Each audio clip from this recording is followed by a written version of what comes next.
اسحاق علیه السلام. نو د اسحاق علیه السلام په کې ټول د پیغمبرانو سلسله شروع شوه. اما ته په سورته بقره کې د بنی اسرائیل ټول قصې کوي. نو چې کله بیا رسول الله صلی الله علیه وسلم راغی دنیا ته، نو رسول الله صلی الله علیه وسلم چې کله دنیا ته راغی هغه څه وی زه دعا ابراهیم د عیسی زیرم وی چې کله سټیج ته یو کس وخیږي اوس دغه چې راغی او وی چې ډاکټر صاحب براپاسي نو رسول الله صلی الله علیه وسلم چې راته سټیج تر دنیا نو په سټیج باندې سیکریټری څوک هغه سو عیسی علیه السلام اسو ته وی وبشرکم برسول یاتی من بعد اسمه محمد اعلان شو کنه. نو سټیج سیکریټری څوک شو؟ عیسی علیه السلام. هغه زه د عیسی علیه السلام هغه بشارت ما او د رسول الله او د ابراهیم دعای ما. نو هغه چې راغی نو کار شروع کو نو خطرناک حالاتو خو فمنهم من قضا نحبه. ګوره رسول الله صلی الله علیه وسلم چې کوم کار کوي نو په ټیم کې درې قسمه خلق ته. یو دغه بیبیانې دي چې ته امهات المؤمنین وي، هغه ول دوره سپورټ ورکو چې ډوډۍ نشته چای نشته یو میاشت تیریږي وی جره دا تاسو خو مرغز دی دا تبل دغه کې موږ خود لوګي نمړو شو یو پیره په راغلی وي او ته وی چې دا خوراک مراک او دا سیستم. نو ابراهیم رسول الله صلی الله علیه وسلم پریشان نو حضرت عمر صاحب راغی نو رسول الله صلی الله علیه وسلم ته دې زمانه چا پیره شي دي حضرت عمر په خپل لور ورمنډ کړي ورګه چې چل دته وخیم نو هغه اخلاص کړي. نو مطلب دا چې راکاغي وسره فل سپورټ کړو نو د کور چې کله کور نه تاسو سره سپورټي نو بیا تعالی کار اساني. خو چې ته کور ته راځي ټولو کوټه تریو کړي د ته امهات المؤمنین وي. ابل صحابه نو هغه اختارهم الله لصحبه نبیه د خپل پیغمبر د پاره هغه الله تعالی سلیکټ کړو. هغه یو ټیمو هغه ځای په ځل حضرت علی رضی الله عنه تیار ولاړ دی، دلته ابوبکر صدیق تیار ولاړ دی، دلته حضرت عمر فاروق تیار ولاړ دی. نو دا سیستم روان دی. او بل طرف ته دغه دی اهل بیت دي چې باغې کې څوک دي د رسول الله صلی الله علیه وسلم نسل لچانه تللی دی. نو یو فاطمه ده د فاطمه رضی الله تعالی عنها دوه زامن دي، د یو نه حسن نوم دی د بل نه دا راته تاسو وایي حسین دی. وی چې په دریم کال باندې حسن شو امام حسن د واده او داغه نه یو کال پس امام حسین. امام حسین د امام حسن نه سوره کشر دی یو کال کشر دی. د دواړو په مزاجونو کې فرق څه دی؟ و امام حسن رضی الله عنه په شکل او صورت کې د علی په شان نه د حضرت رسول الله صلی الله علیه وسلم په شان تیو او په خوې کې نرمي ډیره زیاته و. په خوې کې نرمي ډیره زیاته و. د هغې په مقابله کې امام حسین رضی الله عنه چې دغه په خوې کې لکه ګرمي وه. د هر خوې خپله فایده د هر پازیټیو او د نیګیټیو. موږ یو پیره ډي سي سره یو ملاقات یو ډاکټر صاحب ما ته تر سره لاړ شه موږ خبره کو مې څه شي لا وې زه به جنګ کوم ته به روغه وای. دا سټریټیجي چې زه به غوسه شم نو ته به لکه ما د زما کاونټر کې نو دا لکه الله تعالی هم دې امام حسن هغه سو نرم والو د امام حسین ګرم والو. نو چې یو سړی ګرمي نو هغه وین آیرن هند بیا کرش کوي. نو دغه پورې دا رسول الله صلی الله علیه وسلم ته درې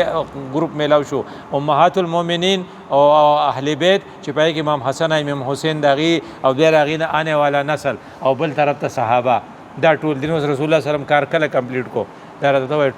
ټول واقع سور اغسته 23 ایئرز په 23 ایئرز کې صرف په معربو کې دا شی وشو. او بیا رسول الله صلی الله علیه وسلم وسلاړ د دنیا نه چې دنیا نه لاړ شو نو کاونټر ریولوشن و شروع کېږي. کاونټر ریولوشنری فورسز په هغه ورځ باندې اکټیو شو چې کله رسول الله هجرت وکړو او رسول الله رحلت وکړو. نو سو یو ګروپ دارا پیدا شو موږ څه نه ورکو زکات منکرین زکات موږ پیسې نه ورکو. او بل طرف ته راغی چې د پیغمبرۍ دعوا وشوه جوټه نبی. اوس حضرت عمر حضرت ابوبکر صدیق خلیفہ دی نو دا کاونټر ریولوشن بس کرش کول غواړي. هغه ود آیرن هند ذکر کرش کو چې حضرت عمر فاروق وته وي چې دا سکه ابوبکر دا خلک حالات خراب دي هغه ورته وی چې ښا الهغه استغه تو خاغه په کفر کې خو ډیر سخت وي په اسلام کې دومره نرم شوي او یبدل الدین وانا حی. دا الفاظ دین بګینه ختمیږي او زه به ژوندم. نو چې د ټوټل د صحابه د رسول الله صلی الله علیه وسلم په زمانه کې چې کم صحابه د حضرت وفات نه مخکې شهیدان شوي دي د هغې ټوټل تعداد وایي چې 259 دی. فکر که تاسو دی 259 او د دې خو دغه چې وشوه د نبوت دعوه چې وشوه په دې کې 7000 کسان یا په زرګاو کسان شهیدان شو.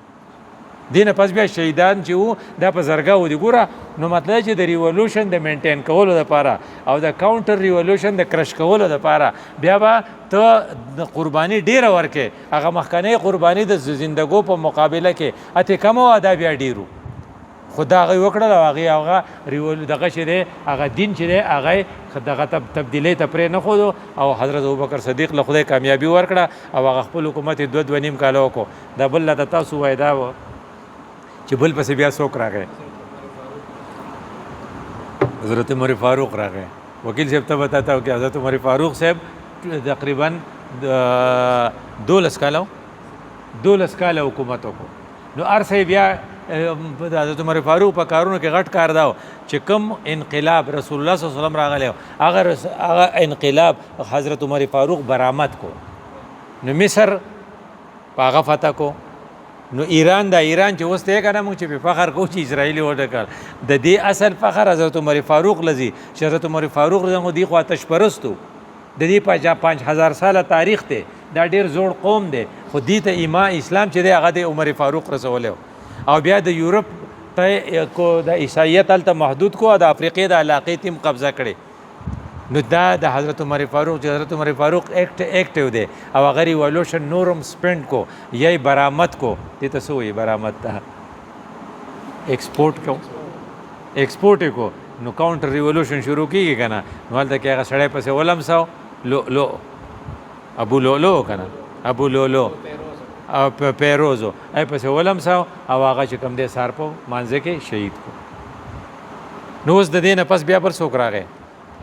حضرت عثمان رضی الله عنه حضرت عثمان رضی الله عنه حضرت عمر صاحب د 10 کاله سو میاشتې دي او حضرت عثمان رضی الله عنه د 12 کاله دي 12 کاله دي نو 12 کاله کې 10 ایئرز چې دی هغه خپ آرام سره وکړل نو حضرت عثمان صاحب ډیر زیات دا سیستم نورم دغه ته چې ایکسپورټ کو او هغه دا چې غیر چاپیره لکه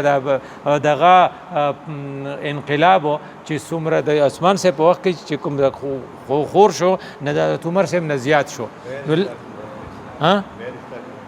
42 لاک مربع میل ته ورساو نو چې دوره وکړو نو اوس کاونټر ریولوشن شروع کیږي اوس به دا ختمول غواړي نو دې لپاره یو سوچ ډیولپ کو چې دا عثمان صاحب چې دی د هاشمي نه دی او د بلې قبیلې دی نو د خلاف اوس اکشن اخلو حالانکه چې دینه مخکې ابوبکر صدیق هم د بنو تمیم او حضرت عمر فاروق بنو عدی ان هغه بنو هاشم نو خو لکه اوس شی به راایستل غواړي او هغه عثمان صاحب دوره تنګ کو چې 40 دن کنه 40 دن هغه نه غیر چاپیره دا اوس هغه کوم څه شی دی دا چړاو دی نو بیا اتار به شروع کیږي خو دې اتار ته به ایکټیوي کو فرض کته ایکټیو پاتې نشي نو هر څه بدن لاړ شي ځکه خدای په خطا ازمي هغه وی چې کله پاکستان جوړېدو نو د کشمیر د خطه د جنگ مناسب د خدای په دې کې حکمت چې دی ایکټیو پاتې شي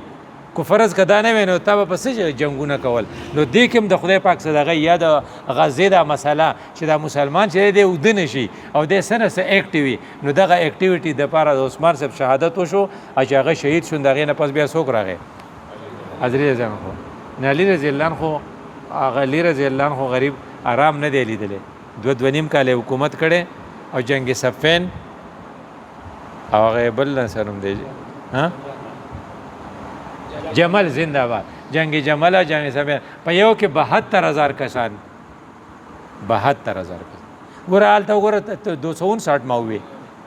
او دلته کې حضرت علی رضی الله عنه خلاف چې دی هغه پسې هغه خارجيان راووتل دا اوس کاونټر ریاکشن دی کاونټ دغه چې انقلاب چې دی هغه ته نه پریدي نو د هغې په نتیجه کې چې بیا دغه شو د حضرت علی رضی الله عنه شهید شو نو امام حسن ګوره ما تاسو ته غزوی و نه امام حسن نرم مزاج والا دی نو هغه چې کله خلافت واغستو نه هلته امیر معاویه رضی الله تعالی عنه هغه هلته کې په مصر په دغه کې دی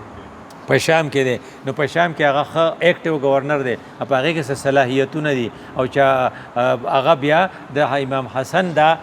کنټرول قبول نه کو او د دواړو د جنگ خطره شوه امام حسن اوس دلته نرم دی نو 50,000 کسان ورسره دي وی روان دي او دا غاړې هغه هم څه کسان راغستي خو هغه وی چې بس سرنډر شوم امیر معاویه رضی الله عنه چې ته خلیفه شوې او بس ما پاتې کو په دغه باندې چې نور خون خرابه ونه شي د مار پلار په دی وخت چې کوم خون خرابه شي و دا پوره و امیر معاویه رضی الله عنه وی چې 20 سال حکومت وکړو 20 ایئرز ها سو ها نو ابای به چې 20 سال ته حکومت کې او پاغه کې وی چې امیر معاویه رضی الله عنه د حکومت دومره دغه شو د ایکسپورټ پکې ډیر زیات شو چې د دغه ته کابل تم د اسلام دغه په وخت کې راغلی او زمونږ د محمد بن قاسم چې راغلی و دم د امیر معاویه رضی الله عنه په وخت کې ته وایي چې سند ته او پاکستان ته هم راغلی او دلته چې د کربلا کومه واقعه چې بیا کېده نو دا 61 هجري وه او دلته چې محمد بن قاسم چې بیا وروستو راغلی و د هغې نه پس که نه نو هغې تقریبا 92 که داسې هجري وه وایي چې محمد بن قاسم په کم ډیټس کې راغلی و په هغې ډیټ کې طارق بن زیاد چېرته تللی و اندلس ته سپین ته په هغې ټایم کې نو هلته هغه فتح کو دلته دا فتح کو هلته هغې 100 کاله 200 کو 600 کاله 200 کاله هغه پاتې شو خو هغې پرې نه خو د اخر قرطبی نه هغه شل جوړ کو چې کوم د هغو ارمانو ځکه کاونټر ریولیشنز والا لیګیی څنګه چې هلته لیګیو دلته داسې اکبر دی رالل او دا علمګیر دی رالل دا کسان چې اکبر دی رال هغې ختماو نو یو طرف ته د اکبر په وخت کې خدای پاک مجدد الثاني پیدا کو نو کله چې د مرهټې ورته وایي چې هغې علمګیر ډېر تنګ کو نو چا خط لیکلی و دغه ته ابدالي ته احمدشاه ابدالي ته شاه ولی الله شاه ولی الله ورته خط ولیکو دا اوس دا ریولوشن دی دا تباه کوي نو د دې ریولوشن کاونټر ریولوشن چې کوم سیسټم جوړیږي د هغې لپاره بندوبست کوي نو ابدالي راغی دلته کې احمدشاه ابدالي او هغه چې مرهټې ووالل نو بیا لاړه زموږ یو وزیر مخکې ولو هغه څه و ډاکور لفظ ویلی و که اوس د موجوده وزیرانو کې چا د خولې نه ختلي حالانکه موږ د ابدالي په نوم باندې د تعلیمي ادارې دي او د ابدالي په نوم باندې موږ میزایل دي ابدالي زموږ سره چې کوم ښه کړي دا د دې د بچ کودو دپاره نو دا سیسټم چې تو نو بیا چې کله حضرت امیر معاویه رضی الله عنه کې یو څو خوبۍ دي یو دا چې دا کاتب وحی دی دویم دا چې دا ښه ایډمنسټریټر دی دریم دا چې رسول الله وسلم د هغه لپاره دعا کړې وه څلورم دا چې د خور چې وه صفیه رضی الله عنها وه او د رسول الله وسلم ټبر وه او خب منتظمو نو چې 10 کاله وشو او 10 کاله لا نه دی شوي نو هغه ته یو ښه ښکلی صحابي دی مغیره رضی الله عنه هغه له مشوره وکړه چې دا شی به بیا ورانیږي نو